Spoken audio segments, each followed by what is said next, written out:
Hi, I'm Vonda Evans, retired judge, owner of Vonda's Law.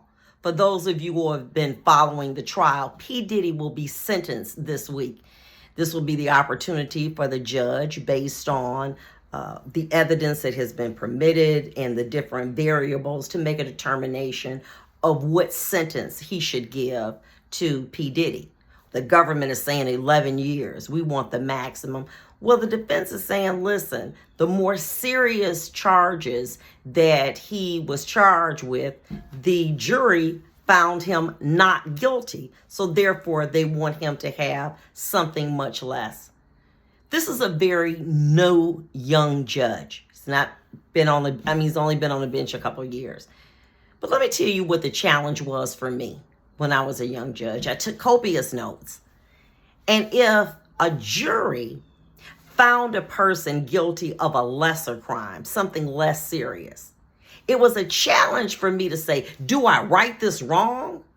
Do I become the 13th juror? That's not your job.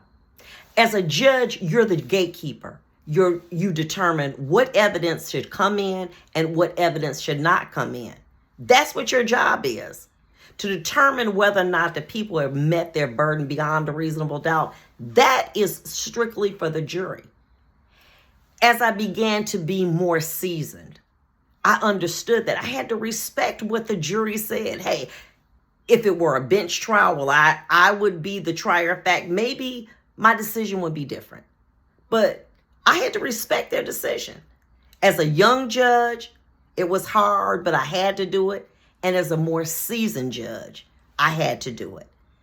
The challenge is going to be whether or not this judge is going to be the 13th juror or is going to be the gatekeeper, and make that determination strictly based on what he's been found guilty of and the variables. We'll see this week what he decides to do. Be blessed and enjoy your day.